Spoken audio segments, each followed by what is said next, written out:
Namaskar. After many videos, I'm again with Prakhar. This is a clip of the original video. The title of the video is BJP Report Card In-Depth Political Analysis. Now, this is with Pradeep Bhandari, who is a political and election analyst. So, let's react to this clip. Election season is on the rise, so maybe we'll find something meaningful. So I'll give link to the original video in the description. You can go check it out, give it a thumbs up, come back and react with me. Subscribe to the channel if you're new here.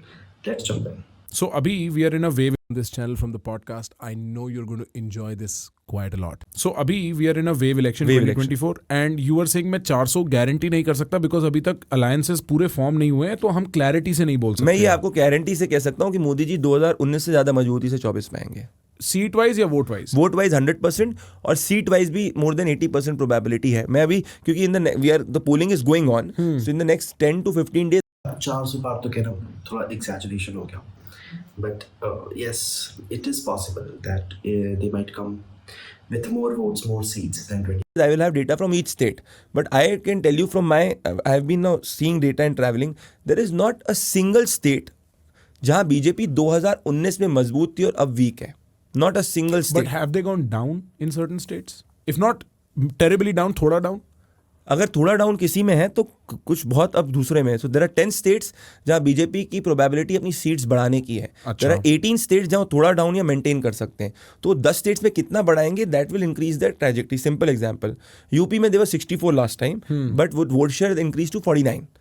ठीक है, 50+ NDA था. इस बार they're 70+ minimum. अच्छा, minimum vote share, seat share 80 में से 70+ है. वो 79 भी हो सकता है, 77 भी हो सकता है, 72 भी हो सकता है, 70+ मिनिमम है. तो वहाँ आपकी 7 सीट बढ़ गई. तेलंगाना में इसलिए 4 सीट थी, इस बार वो 4 से ऊपर जाने वाले हैं. मतलब मैं आपको बता रहा हूँ, 7 जाएंगे, 6 जाएंगे, 8 जाएंगे, दैट्स सेपरेट. क्योंकि मान लो बीआरएस का अलायंस कर ले, वो अलग ही गेम हो जाए. ठीक है, पर ऊपर जा रहे हैं. ऐसे ही अब देखो, जैसे बस्तर में पिछली बार उनकी सीट एक नहीं आई थी छत्तीसगढ़ में, इस बार आ सकती है. अब so what I am saying is कि तमिलनाडु में जैसे पिछली बार 3% वोट शेयर था, 15% वोट शेयर है. अब ऐसा उसमें 1 या 2 सीट प्लस हो सकता है. 1-2 सीट कन्वर्ट हो गई. तो मैं कह रहा हूँ Plus, people kind of vote with a different mentality in Lok Sabha elections because they then try to look at the prime ministerial candidate. So just like if you see in Delhi, in Vidhan Sabha, BJP doesn't get anything, but in Lok Sabha, it's 7 out of 7. So people vote with a different mindset in the Lok Sabha elections. And Rahul, I mean, who would want to vote for Rahul as a prime ministerial candidate? So, of course, you know the alternative. कोई भी ऐसा state मुझे आप बता दो जहां वो wipe out की स्थिति में नहीं है. बिहार में why did they do an alliance? क्योंकि उनको पता था नीतीश के बगैर हम 2014 का परफॉर्मेंस रिपीट करेंगे, which was 31 seats NDA, but they want to repeat a performance of 2019 which is 39 seats NDA. तो with Nitish in their camp they know कि दे विल बी 35+. आप समझे? तो मुझे कोई लोग जो कहते हैं कि जो लोग कह रहे हैं कोई एक स्टेट मुझे बता दो जिसमें बीजेपी नीचे जा रही है, और वो जो घिसा पिटा एनालिसिस करते हैं, एक इधर कम कर दो, 2 इधर कम कर दो, ऐसे चुनाव नहीं होते यार.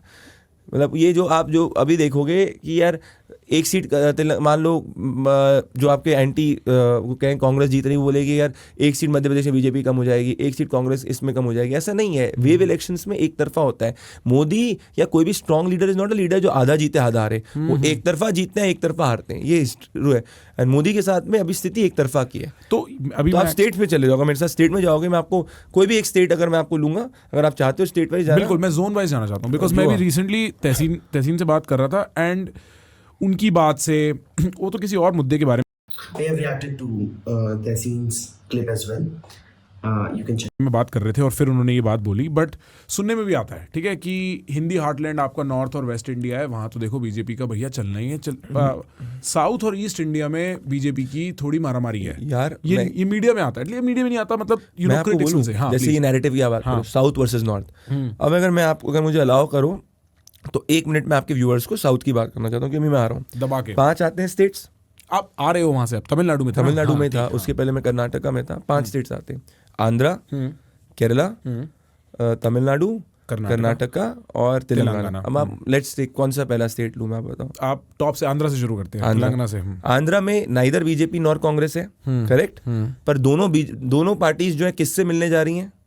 किससे? चंद्रबाबू नायडू ने अभी किससे मीटिंग सीख करी? मोदी से। राहुल से तो मीटिंग नहीं सीख करी। जगन ने किससे मीटिंग सीख की? पीएम मोदी से।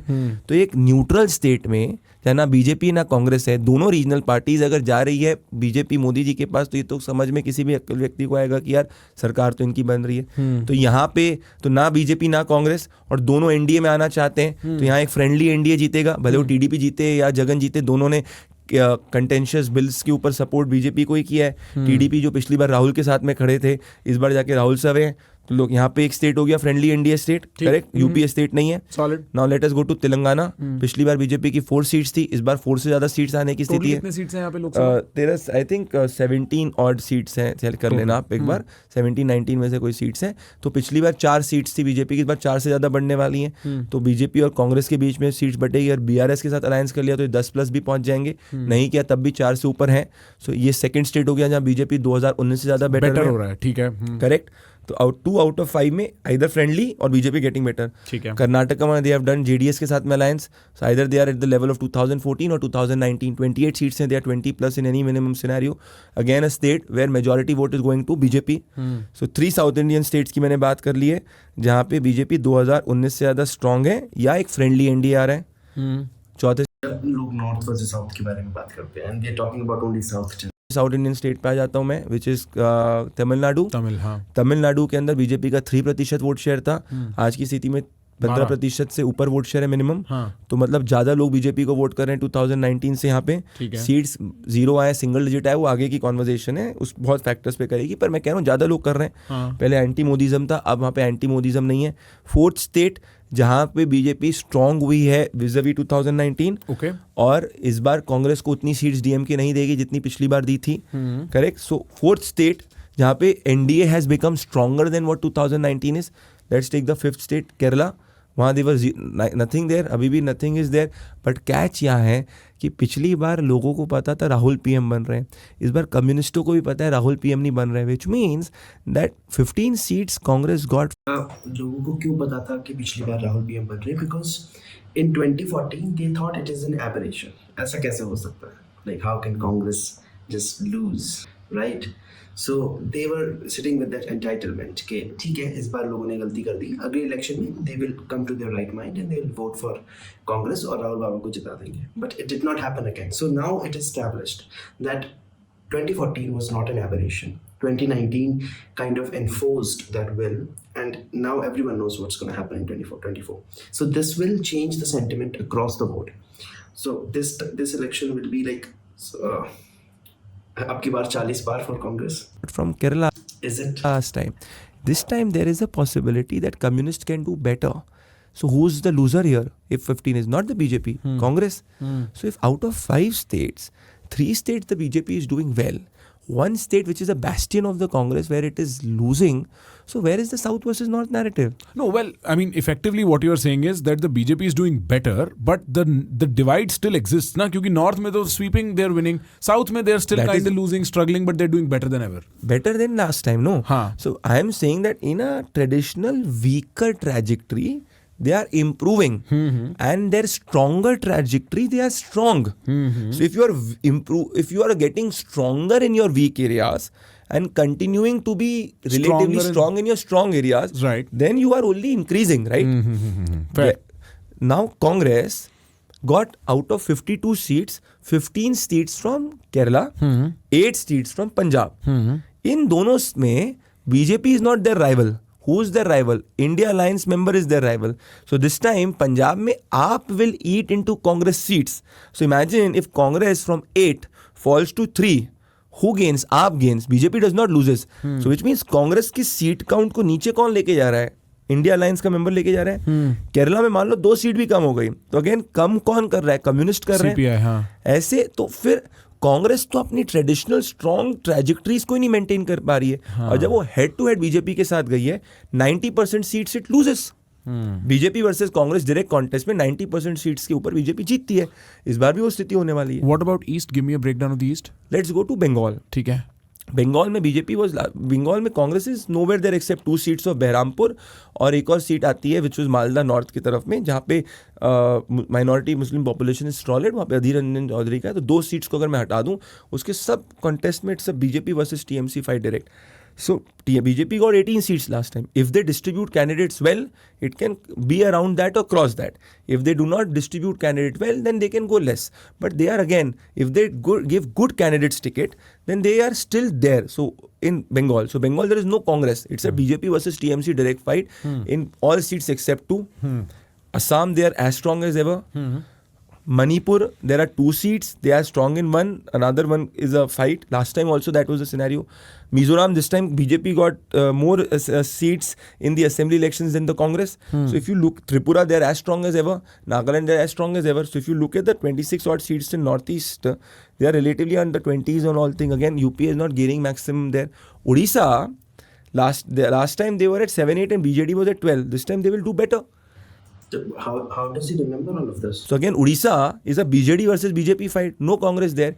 So if you look at the eastern trajectory also, the BJP is on a rise. In Odisha, it is on a rise. Lok Sabha, not Assembly at all. Assembly, Naveen will win again. Yeah. Bengal, it is maintaining or increasing. It all depends on candidate ticket distribution. So it is there. In Northeast also, it is continuing to be strong. So why this is a myth that BJP is a Hindi heartland party. In fact, it is expanding in non-Hindi heartland at a faster rate than Hindi heartland. Guys, अगर ये सुन के आपको भी लगा wow, सुन के वाव तो लगा, not because or not only because he has that kind of power of analyzing things in a very critical manner, but also how does he retain all of that data? Like पिछली बार इतनी तेज इतने बढ़ेंगे, यहाँ पे alliances, but of course he has been working passionately in that field. So yes, he knows. Well, there is nothing much to react to or give any analysis about. This is all a numbers game. What I have to say, I have already said in the middle of the video, that people vote with a different mindset in the Lok Sabha elections. So it is possible, even though you see the vote share in the Vidhan Sabha elections, but that vote share might not be relevant in the Lok Sabha elections because people will vote in a different manner. Anyway, thank you for being here. Thank you for being here till the very end. And let's see who becomes the Prime Minister. I mean, we all know who's gonna, but it's gonna be an interesting election.